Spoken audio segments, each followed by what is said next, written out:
Olá, seja bem-vindo ao programa Cidadania em Debate, produzido pelo Tribunal Regional Eleitoral em parceria com a TV Assembleia. Neste primeiro programa, vamos discutir o combate à corrupção. O que eu, cidadão, posso fazer para melhorar o meu país? Hoje nós estamos com o presidente do TRE, desembargador Márcio Vidal, e com o analista político Vinícius de Carvalho. Vinícius é administrador, especialista em administração pública, mestre em História, gestor governamental do Estado de Mato Grosso e professor universitário. Vinícius, seja bem-vindo. Desembargador, obrigada pela presença de vocês. Obrigado pelo convite, Mariana. Desembargador também. Obrigado, senhor, por ter comparecido. Nós vamos abrir o nosso programa com uma informação da ONG Transparência Internacional. Um levantamento feito pela ONG em 2016 mostra que o Brasil está em 79º lugar no ranking da percepção da corrupção. Veja bem, percepção da corrupção. Nesse índice, que vai de 0 a 100, o Brasil acumulou 40 pontos, na verdade, sendo que a média global é 43 pontos. Eu gostaria que o desembargador e o Vinícius de Carvalho analisassem essa questão brasileira. A corrupção é endêmica no mundo, porque a gente está com 40 pontos, e numa escala de 0 a 100, e a média mundial é 43. Então, isso significa que não somos os únicos corruptos do mundo, não é? Esta é uma oportunidade ímpar da Justiça Eleitoral de ir até a todos os cidadãos do Estado de Mato Grosso para conversar abertamente os problemas que afligem a todos nós. A corrupção, é bom que se diga, ela diz respeito à natureza humana, né? Se formos fazer uma busca na Bíblia, nós vamos encontrar várias passagens, Isaías, enfim, tantas outras partes que abordam a questão da corrupção, né? O Brasil é descoberto no momento de uma certa forma de uma corrupção, né? No momento que aportaram aqui os nossos irmãos portugueses e para tomar posse da terra, de uma certa forma, começaram a corromper os índios, os indígenas que aqui viviam, né?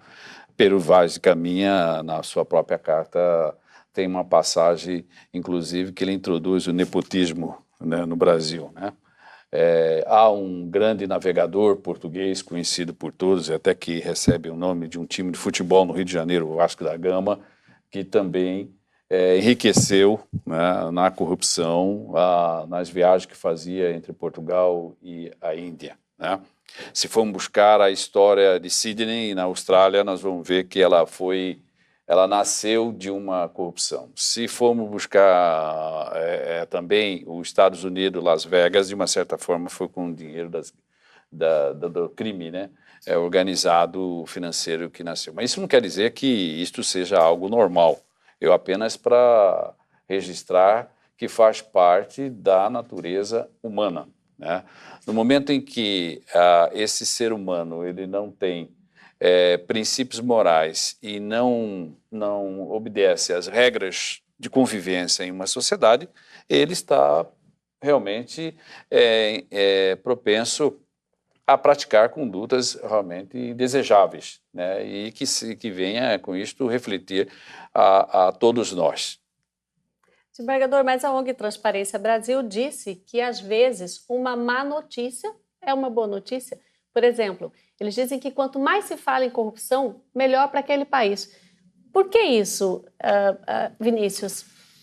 Bom, primeiro, dentro da primeira pergunta, é um conceito novo também. A corrupção sempre existiu, né, como o desembargador destacou, mas no pós-globalização, dos anos 90 para cá, vem surgindo conceitos novos. Coisas antigas vêm sendo ressignificadas, reconceituadas, né? Então tem conceitos como accountability, relatabilidade, responsividade, porque hoje não é mais interessante ter corrupção, porque há uma competitividade muito grande entre empresas e entre países, né? E hoje qualquer real a mais que você dedique para a corrupção, você está deixando de dedicar para outras áreas da empresa, né? Por isso que hoje isso tem que ser explicitado e é muito na lógica dos países anglo-saxões, quer dizer, anglo-saxões, né? Quem determina esses padrões, esses rankings internacionais, na maioria vem de lá, vem da Europa, dos Estados Unidos, Canadá, notadamente. Então, lendo a nossa cultura, né, é uma cultura informal, uma cultura centrada no chamado jeitinho, né? A cultura anglo-saxã é uma cultura da norma, né? Uma cultura burocrática, padronizada. Já a cultura brasileira é uma cultura mestiça, uma cultura mulata, uma cultura centrada na informalidade e no chamado jeitinho. Existe uma regra, para toda regra aqui há uma forma de contornar essa regra.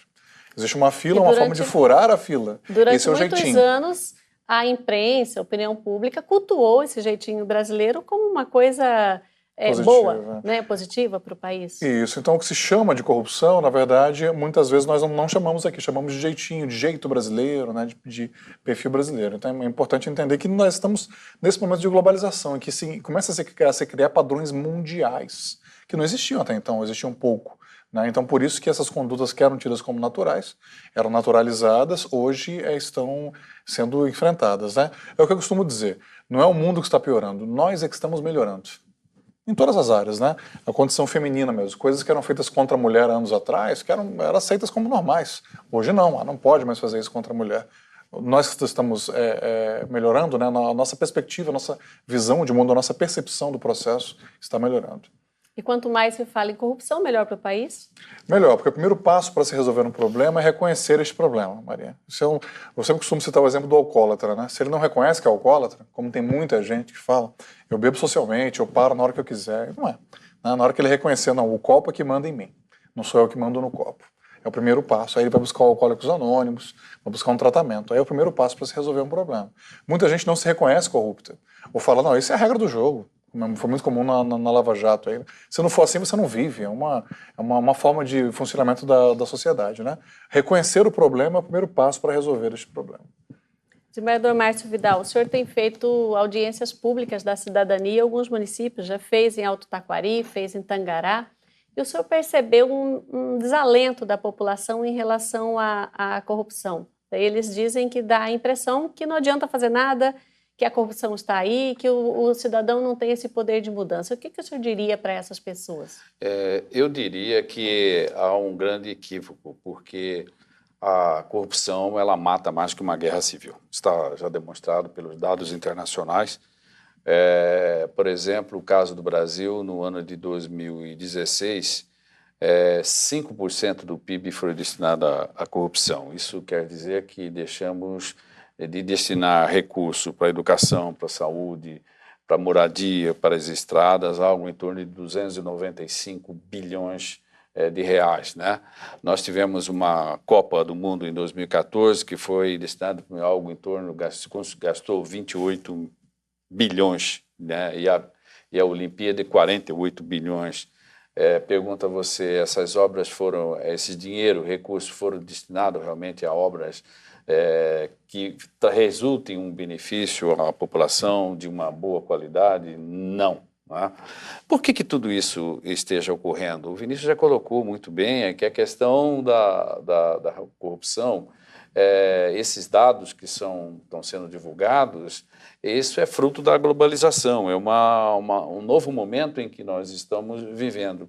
Eu acho que a corrupção, o grande mal, que é um câncer, né, a qualquer sociedade, ela, especificamente no caso da brasileira, decorre da ausência do exercício da cidadania.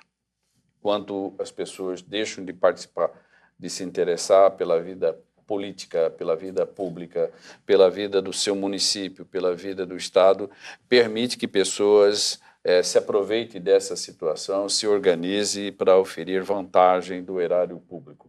É dessa forma que eu vejo. Então, como é que nós podemos mudar esse cenário adverso, né, à sociedade brasileira e à sociedade mato-grossense? É que esse cidadão eleitor, ele se interesse pela vida política, ele participe da vida do seu município, que é a célula máter do Estado, ele participe do Estado, acompanhe as licitações públicas, ele se interesse quem é esse sujeito que está se colocando à disposição para um cargo público. Não pense vocês que se o candidato gasta X ou milhões de reais para se eleger, não pense você que ele não vai retirar quando ele estiver no exercício do cargo.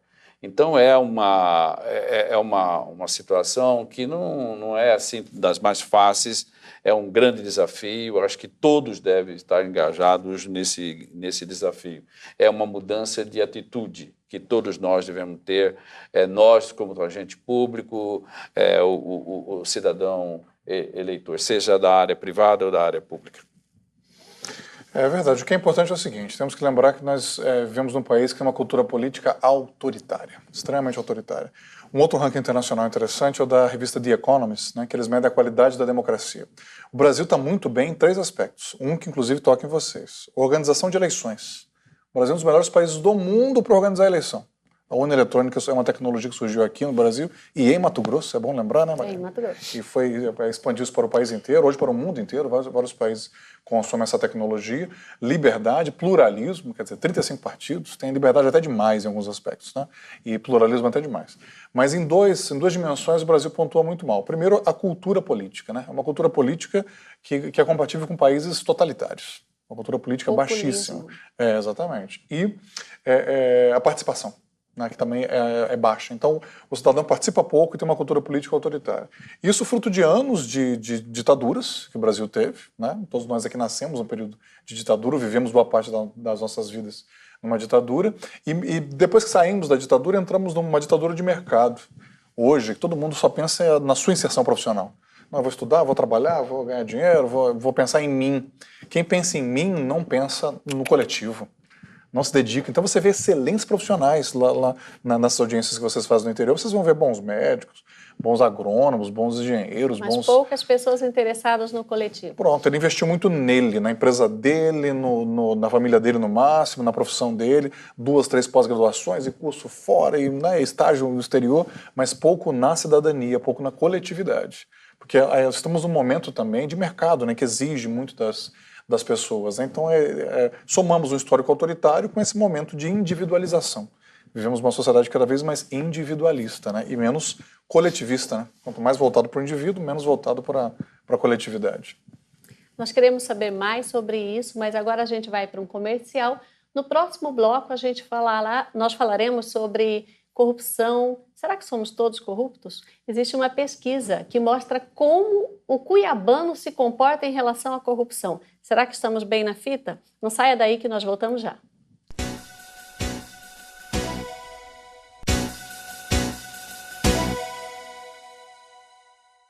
Voltamos com o programa Cidadania em Debate, produzido pelo Tribunal Regional Eleitoral de Mato Grosso, em parceria com a TV Assembleia.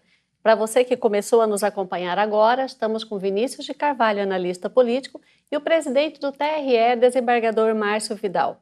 Eu tenho aqui, Vinícius e desembargador, uma pesquisa feita pela Vetor Pesquisa em 2015. Eu achei bastante interessante. Eles entrevistaram 500 pessoas em Cuiabá. Dessas 500 pessoas, 29% disseram que preferem subornar um guarda a pagar uma multa de trânsito. 23% disseram que furariam a fila do banco se encontrassem ali um funcionário do banco daquela agência que pudesse agilizar as coisas e eles furarem a fila. E 20% disseram que sim, votariam num candidato que arrumasse um emprego para eles depois, mesmo sabendo que não seria o melhor candidato. Afinal de contas, somos todos corruptos? E esses números refletem uma outra preocupação. Essas são as pessoas que confessaram que fariam isso. Que análise vocês fazem de um cenário como esse? Olha, Mariane, o problema quando se lida com corrupção é a chamada cifra negra, né? Ou cifra oculta, né? Esses valores, né, que o desembargador passou são estimados, né? Que você nunca sabe, né, o valor real, né? Você acaba trabalhando com estimativos e nesse caso também pode ter o voto envergonhado aí, né? Como você tem na eleição, pessoas que não confessam, né? Tipo, votam no Trump, né? No dia apareceu um monte de voto que não aparecia na pesquisa, não fui eu, né? que votei, porque né? Ninguém assumia, né, que votava no Donald Trump e tá ele eleito, né? Então, tudo depende de como é que você conceitua, né? Corrupção é o quê? É romper junto, né? Vem de corromper. O prefixo co indica quando você faz algo junto com alguém, né? Você rompe uma norma junto, né? Corrupção é igual casamento, né? Ninguém faz sozinho. Você precisa de um corrupto e de um corruptor para você romper, né? Então, dependendo do que você entender, furar uma fila, você está rompendo uma regra. Existe uma regra que você tem que esperar naquela fila. Furar um sinal de trânsito, que é algo muito comum, inclusive em Cuiabá, né, também é um ato de corrupção e microcorrupção, né? E fica aquela coisa circular, a pessoa fura criticando o sistema. Não, eu vou furar porque é perigoso eu ficar parado aqui, porque a sociedade não me dá segurança pública, o Estado não me dá segurança pública, eu vou furar o sinal. Não, eu vou furar a fila no banco porque os outros também furam. Há um sentimento da chamada lei de Gerson, né, que é levar vantagem em tudo. O Gerson, aquele jogador de futebol da seleção, fez uma propaganda nos anos 70, que era de um cigarro, né? Ele falava, procure levar vantagem em tudo, né? E acabou virando a lei de Gerson. Tá vendo como o jeitinho brasileiro era reverenciado no Brasil? Exatamente, era chamada lei. Ele mesmo falou, não, eu não quis dizer isso, né? Ele quis dizer no sentido do consumidor, né? Levar vantagem, né? Mas não de forma assim generalizada. Então existe uma impregnação assim da lei de Gerson, de que se você não fizer, o outro fará. Aqui quem não faz é bobo, é idiota, né? Então eu até costumo citar, né? Tem até um livro do Mário Sérgio Cortella que fala política para não ser idiota, né? Porque idiota na Grécia Antiga era individualista, era aquele que pensava só em si. Ide é eu, né, em grego, né? E político era o que pensava no coletivo, na polis, né? Então o idiota era o individualista e o político era o altruísta, né? O coletivista, aquele voltado para a coletividade. Eu tenho aqui uma dica para você que está em casa e você quer saber um pouquinho sobre os políticos da sua região, do seu município, do seu estado. O Conselho Nacional de Justiça, eles mantêm em seu site www.cnj.jus.br. Existe lá um cadastro nacional de condenações cíveis por ato de improbidade administrativa. É uma rica fonte de informação. Eu fiz uma rápida busca hoje e encontrei 180 condenações dessa natureza. E existem lá várias pessoas do nosso estado, do nosso município, já condenadas por improbidade. Vale a pena pesquisar a vida dos candidatos da gente, dos nossos políticos, mesmo em anos não eleitorais. E aí a gente chega a uma questão, Vinícius. O eleitor ele se preocupa com a qualidade dos políticos só no ano eleitoral, naquele período pré-eleitoral. O que a pessoa pode fazer para exercer sua cidadania no ano não eleitoral, né? O que podemos fazer para mudar aquele conceito de que eu vou exercer minha cidadania votando? Apertei a tecla confirma, pronto, exerci, né? O que você diria para as pessoas hoje, né? Em julho de um ano pré-eleitoral? Tanto que tem muita gente que fala que o ano eleitoral é o ano político, né? Esse ano é ano político, eu corrijo. É ano político. Todo ano é ano político. Todo o tempo Você quer um ano mais político do que esse, agora que nós estamos vivendo, que é um ano ímpar, que não tem eleição, né? O 2015 também foi um ano extremamente politizado, não foram anos eleitorais, né? Mas todo ano é político, né? Olha, eu estou até escrevendo um material com 21 espaços para exercício da cidadania. Um deles é, inclusive, a área eleitoral. Até ser mesário, por exemplo, é exercer a cidadania, você ajudar a organizar a eleição. Né, participar da eleição pelo lado de dentro. Né? Eu sempre costumo dizer o seguinte, a política começa com o voto, ela não termina com o voto. Fiscalize o seu eleito, né? Porque a maior parte da população, Mariana, ela decide o voto 1 semana, 2 semanas antes da eleição e esquece nas próximas 2 semanas depois da eleição. Né? Hoje, se você perguntar... fiscalizar? Como fiscalizar? Muito bem. Hoje, se você perguntar para os eleitores quem que eles votaram para vereador ano passado, não tem um ano aí, muitos já não lembram. Como é que eu vou fiscalizar quem eu não lembro quem é? O primeiro passo se lembrar. Né, e ter um vínculo político. Né? Então você tem orçamento participativo, você tem audiências públicas, você tem consulta pública, você tem, enfim, são conselhos, né, que são espaços permanentes, conselhos do Poder Executivo. O próprio CNJ tem vaga para a sociedade civil, tem representantes do Judiciário, do Ministério Público, mas tem vaga para a sociedade civil. É difícil chegar lá? Não. As pessoas que estão lá se especializaram nisso. Né? Então, busque, se esse é o seu objetivo, busque. Então, você tem que ir muito rapidamente alguns espaços. Observatório Social, né, que são ONGs que vem surgindo com esse foco. Né? Então, no trabalho, como se fosse uma cartilha, né, para exercício da cidadania, eu elenco 21 espaços para que se trabalhe, para que se manifeste o tempo todo. Né? Os políticos, eles pensam na eleição o tempo todo. Quando acaba uma eleição, eles já começam a pensar na próxima. E neste período eles estão fazendo os acordos para o próximo pleito já, né? Exatamente. Eles pensam o tempo todo. Toda decisão política é tomada olhando para a urna. Toda. Né? Então, quando acaba uma eleição, eles já pensam, agora fulano ganhou, então na próxima ele já vem para estadual, você vem para vereador, eu subo para federal, ou seja, ele já começa a planejar, já distribui a equipe dele, não, você assume esse cargo aqui para isso. E o eleitor não. O eleitor, o vínculo dele com a política é muito pequeno, ele é muito distante, né? O eleitor médio, ele sabe que o ano é eleitoral quando muda o horário da novela. Quando ele vai ligar a novela e está o horário eleitoral. Opa, vai ter eleição esse ano? Para que é? É prefeito de novo? Não, agora não é mais prefeito. Ele não sabe. E ele começa a escolher mesmo o candidato a partir do 7 de setembro. Quer dizer, cerca de um mês antes da eleição. E logo depois ele já desvincula. Então é um vínculo muito rápido e muito efêmero, muito frágil, né? Então o vínculo tem que ser permanente. Mas não vai adiantar nada. Vai, daqui a 4 anos tem outra eleição, você vota em outro diferente, né? Como alguns eleitores fazem hoje via mídias sociais, inclusive, monitoram os mandatos, né? Porque o mandato é popular, o mandato é representativo. O representante tem que seguir. Por exemplo, agora, né, que está essa situação do Michel Temer, né? Como que você quer que o seu deputado vote? Que ele autorize que o Temer seja processado ou não? Mantém o Temer aí e deixa que ele seja julgado depois que ele sair da presidência. Você tem que manifestar, porque outros manifestam. Você falou de espaços de manifestação popular, né, de participação popular. Você poderia citar algum que é bem sucedido, que tem uma massiva participação popular, que você conheça? Não, massiva não tem nenhum, porque estamos num país de uma cultura autoritária. E é um país desigual, né? O orçamento participativo, por exemplo, tem cidades onde ele se desenvolveu mais, né? Porto Alegre, por exemplo, que é uma referência, né? Belo Horizonte, Campinas, Curitiba e tal. Conselhos também, né? Tem sociedades, tem cidades onde ele se desenvolveu mais, né? Mas de forma geral nós não temos grandes experiências no Brasil, porque é algo recente. Esses instrumentos todos eles surgiram há pouco tempo. Consultas públicas que eu citei, algumas normas ficam abertas para consulta pública, né? É uma prática, por exemplo, em âmbito federal, mas ainda não é disseminada nos estados e municípios. São poucas normas estaduais e municipais que ficam, né? O executivo elabora uma norma antes de mandar para o Congresso, no caso para a Câmara Municipal, ele deixar em consulta pública, colhendo opiniões da população. Só cobrar que isso aconteça com todas as normas já é um passo democrático. Por que todas as normas não ficam em consulta pública? Isso é que a consulta não é obrigatória, você só vai ouvir e incorpora o que achar melhor, né? Audiência pública, né? Por que não se faz audiência pública para discutir todas as matérias que estão em tramitação? Só algumas. E aquelas que a legislação manda. Lei de responsabilidade fiscal e outras, que são legislações que vieram do âmbito internacional. O Brasil muda de fora para dentro, né? Quer dizer, a comunidade internacional forçando o Brasil. De dentro vem pouca mudança.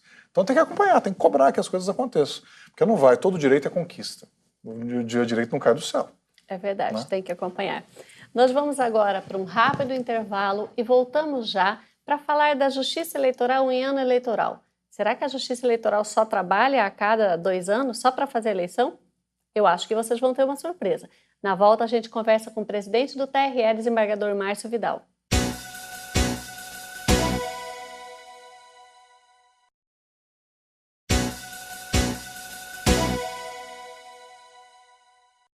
Voltamos agora com o Cidadania em Debate. Nós estamos falando sobre corrupção, combate à corrupção, o trabalho que o cidadão tem que fazer, o eleitor tem que fazer para fiscalizar os políticos em ano não eleitoral também. Mas e a Justiça Eleitoral? O que a Justiça Eleitoral faz em ano não eleitoral, especialmente voltado para o combate à corrupção? Nós vamos conversar com o presidente do TRE, desembargador Márcio Vidal. Desembargador, como é que estão os trabalhos na Justiça Eleitoral? Eu acho que a pessoa indicada para dizer isso é você próprio, né? Que está lá trabalhando e se está acompanhando as ações da Justiça Eleitoral. Se pensa que a Justiça Eleitoral só cuida da organização de eleição a cada 2 anos e após o resultado ela ficaria inerte. Isso é um ledo engano. A Justiça Eleitoral é tanto quanto semelhante à Justiça Federal, a Justiça do Trabalho, a Justiça Estadual. Ela tem a sua jurisdição jurídica, que são o julgamento dos processos, né, que ocorrem em situações afrontosas à Constituição, à lei infraconstitucional, posterior ao processo eleitoral ou antes dele, ou seja, tem esse trabalho aos 365 dias ao ano, né, em termos de jurisdição jurídica. Além disso, tem a jurisdição administrativa. Quando se pensa numa eleição a ser realizada no ano de 2018, existe antes todo um trabalho de preparação, né, e principalmente a preocupação hoje dotarmos dos instrumentos da tecnologia para evitar que essa corrupção perdure, principalmente em anos eleitorais. Então, a Justiça Eleitoral, essa administração, ela tem 3 grandes pilares, e tem disso, no primeiro ano, tem 185 ações, e essas ações vão mudando, vão sofrendo mutações à medida que elas vão sendo executadas, vão surgindo novas, porque nós temos a estação da primavera chegando em breve, depois de verão, né? Então, cada uma delas nós temos novos projetos em desenvolvimento. Este aqui, que estamos aqui neste momento, faz parte de um projeto, né? Que é uma interface com o cidadão eleitor. O Vinícius colocava muito bem no bloco anterior, né, sobre o que deveríamos fazer. Eu penso que o crucial em tudo isso é a participação do cidadão eleitor. Você tem hoje ferramentas tecnológicas que você pode lançar mão, as redes sociais, que é uma força hoje no seio da sociedade, em qualquer sociedade do mundo, né, em que você pode participar. O Tribunal de Contas, que é quem incumbe a fiscalização dos recursos públicos na esfera política estadual e municipal, ela tem ferramentas eficazes em que uma boa parte da população tem acesso e que possa acompanhar as ações do seu prefeito, ações do seu vereador, ações do seu deputado estadual, ação do seu governador, enfim, ações de qualquer agente público em qualquer uma das instituições, inclusive do Poder Judiciário. Então, basta o quê? É nós querermos e nós interessarmos, né, em acompanhar. E é isso que eu penso, e aqui todos nós, como membros da sociedade, conta com a efetiva colaboração desse cidadão eleitor, não só no momento de que ele vai depositar o seu voto, mas antes, principalmente, se interesse pelos partidos políticos, pelos planos desse partido, quem é que está se colocando como candidato. Esse candidato, ele é um indivíduo capaz tecnicamente, moralmente, eticamente, ele está disposto a se doar realmente para a sociedade, para resolver os problemas dessa sociedade que é tão carente de tantas ações, seja em todos os âmbitos, né, principalmente nas ações sociais. Então, a Justiça Eleitoral, com esse grupo que está hoje à frente dela, está imbuído desse propósito, de se doar, né, para essa sociedade. Por mais que pareça, no primeiro momento, utópico, né, mas a gente percebe no dia a dia, cada jornada diária, que as pessoas estão firmes, com propósitos firmes de realmente poder contribuir para com o todo, né? É lógico que nós somos seres humanos, às vezes a gente pode fazer uma leitura equivocada, né? Eu tenho certeza que é assim que nós às vezes fazemos, mas o espírito, a vontade é realmente de contribuir para a justiça eleitoral, dissipar essa ideia de que é apenas uma grande organização de eleição, né? É muito mais do que isso. É isso que todos estão trabalhando para mostrar para a sociedade. Eu agradeço a presença de vocês neste programa, Vinícius e o vereador Márcio Vidal. Obrigada a você de casa que ficou com a gente até agora. A cada 15 dias teremos um programa inédito do Cidadania em Debate. Até lá!